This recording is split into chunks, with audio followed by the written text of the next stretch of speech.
নমস্কার। আমি doctor Manojendra Narayan Bhattacharya, consultant ENT head and neck surgeon. আজকে যে বিষয়টা নিয়ে আলোচনা করব সেটা হয়তো অনেকেই আমরা ভুক্তভোগী।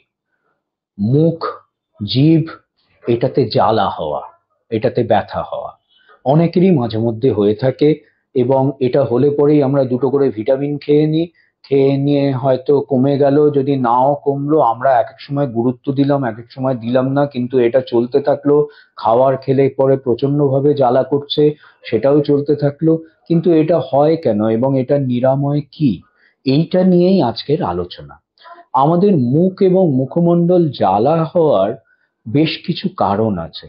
তার মধ্যে প্রথম কারণ হচ্ছে যে মুখের মধ্যে যে কাভারিংটা আছে, ধরুন জিভ, গাল, এগুলোর ওপরে যে প্রলেপ, যে পর্দার মতন যে কাভারিং আছে, মিউকোজাল লাইনিং বলা হয়, সেই মিউকোজাল লাইনিং যদি কোনোভাবে উঠে যায়, তাহলে পরে সেই জায়গাটাতে যখনই কিছু খাবার দাবার কিংবা কোনো ঝাল জাতীয় মশলা জাতীয় জিনিস, ইভেন অনেক সময় ঠান্ডা জিনিসও লাগে, সেইটার এই সেন্সেশন থেকে জ্বালা কিংবা ব্যথা হতে পারে। আবার মুখে যদি কোনো রকমের ঘা হয়, সেটার থেকেও জ্বালা কিংবা ব্যথা হতে পারে। তো এগুলো হয় কেন? ডেফিনেটলি অনেক সময় ভিটামিনের অভাবে এই মিউকোসাইটিস কিংবা এই লাইনিংটার প্রদাহ হয়ে সেটা উঠে যেতে পারে। আবার এক এক সময় ফাঙ্গাল ইনফেকশন থেকে হতে পারে, এটাকে ওরাল থ্রাশ বলা হয়। আবার এক এক সময় যাদের ডায়াবেটিস আছে, ডায়াবেটিসের আনকন্ট্রোলড হলে পরে তখন এটাকে বলা হয় জিওগ্রাফিক টাং। এই জিভের মধ্যে একটা চতুষ্কোণ আকৃতির একটা জায়গাতে, ওই জায়গাটাতে মিউকোজাল প্রদাহ কিংবা লাইনিংটার প্রদাহ হয়ে সেটাতে জ্বালা হতে পারে। এরকম তো হতেই পারে। তাছাড়া নানাবিধ ভাইরাল ইনফেকশন থেকে হতে পারে।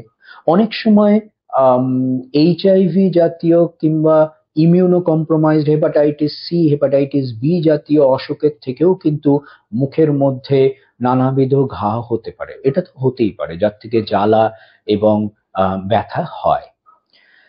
দাঁত কিংবা মাড়ির ইনফেকশন যদি কারোর থাকে, সেটা অনেক দিন ধরে চলছে, সেই যে দাঁত কিংবা মাড়ির ইনফেকশনের জন্য সেই জায়গাটাতে যে ব্যাকটেরিয়া গুলো বসে থাকে, সেইগুলো কিন্তু আস্তে আস্তে তাদের সাহস বলুন, তাদের শক্তি বলুন, বিস্তার করতে থাকে।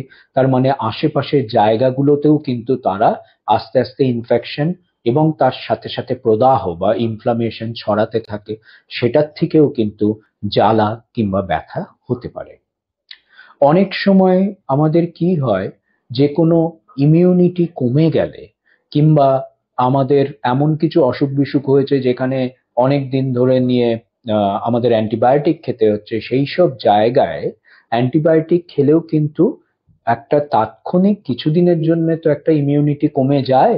সেই জায়গাটাতে যে আশপাশে কিছু ভাইরাস আছে, তার মধ্যে একটি ভাইরাস হচ্ছে হারপিস সিমপ্লেক্স ভাইরাস। এই নামটা হারপিস শুনে কিন্তু ভয় পাবেন না, ওরে বাবারে হারপিস হয়ে গেল, ওইটা হারপিস জস্টার, ওটা আলাদা জিনিস। হারপিস সিমপ্লেক্স ভাইরাস, যেটা কিনা জ্বর হলে পরে আমরা বলি না, আহ, আহ, আমাদের ঠোঁটের কোণে ঘায়ের মতন হয়েছে, জ্বর ঠোঁটে হয়েছে আমরা যেটাকে বলি। তো সেটা কি আসলে? সেটা কিন্তু হারপিস সিমপ্লেক্স ভাইরাস। এই জ্বর হলে পরে ইমিউনিটি কমে যায় এবং সেইটা ওখানে একটু আলসারের মতন করে দেয়। সেই রকম অ্যান্টিবায়োটিক খেলে পরে কিংবা জ্বর হলে কিংবা ইমিউনিটি যদি কমে যায়, ওই জ্বরের থেকে ইমিউনিটি কমতে পারে, কিংবা এমন অসুখ বিসুখ হলো কিছুদিনের জন্য ইমিউনিটি কমে গেল, তাহলে ওই হারপিস সিমপ্লেক্স কিন্তু মুখের মধ্যে কিছু ঘায়ের মতন করে, যেটাকে আমরা বলি অ্যাপথাস আলসার। এই অ্যাপথাস আলসার হয়ে গেলে পরেও কিন্তু আমাদের মুখের মধ্যে ঘা হয়। তাহলে একটা জিনিস বোঝার, এই যে এত কিছু আমি বললাম, আবার দাঁত যদি কোনো জায়গায় খুব ক্ষয় পেয়ে পেয়ে দাঁত তীক্ষ্ণ হয়ে গেছে, শার্প হয়ে গেছে, সেই দাঁত শার্প হওয়ার জন্যে গাল কিংবা জিভে খোঁচা লাগতে থাকলো, সেখানটাতেও ঘা হতে থাকে। সেই ঘায়ের জন্যেও কিন্তু আমাদের জ্বালা বলুন, ব্যথা বলুন, সেটা হতে পারে। আবার এই ঘা, নানাবিধ ঘা আছে মুখের মধ্যে, যেটা কিন্তু ক্যান্সারের জন্যও হতে পারে এই ঘাগুলো, সেটার থেকেও জ্বালা কিংবা ব্যথা হতে পারে। তো প্রথম কথা হচ্ছে যে ঘা কিংবা জ্বালা যদি বেশি দিন থাকে, ওটাকে নেগলেক্ট তো করবেনই না, সাথে সাথে আপনাদের কাছের যে ডাক্তারবাবুরা আছেন তাদেরকে দেখাবেন। কারণ এটাকে দেখতে হবে এই জ্বালা কিংবা ঘা কিসের থেকে হচ্ছে। সেটা ছোটখাটো কোনো ব্যাপার, সেটার থেকেও হতে পারে। যেরকম অনেকের হয় অ্যাসিড উঠে আসে, অ্যাসিড রিফ্লাক্স বলা হয়, সেটার থেকেও কিন্তু গলার পেছন দিকটাতে একটা জ্বালা ঘা ব্যথা হতে পারে। আবার একটু বড় ধরনের একটু গুরুতর ধরনের অসুখ থেকেও, যেরকম ক্যান্সার থেকেও কিন্তু জ্বালা ঘা ব্যথা এগুলো হতে পারে।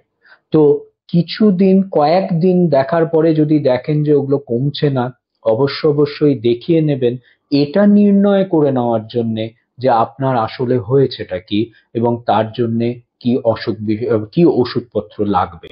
এটা তো গেল এক। আর দুই হলো মুখের মধ্যে যে কোনো কিছু জ্বালা হলো, ঘা হলো, ব্যথা হলো, তার মানে এই নয় যে সবকিছুই ইনফেকশন হয়েছে এবং অ্যান্টিবায়োটিক আমি খেয়ে নিলাম। অ্যান্টিবায়োটিক কথাটা এসছে অ্যান্টিবায়োস থেকে।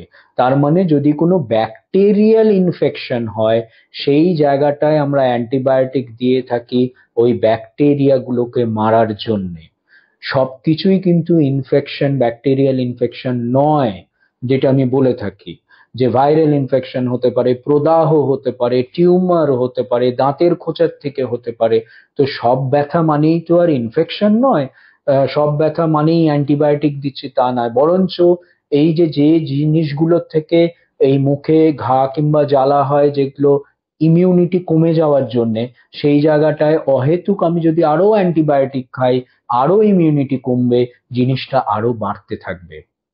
এটা মাথায় রাখবেন, এটা বুঝতে হবে।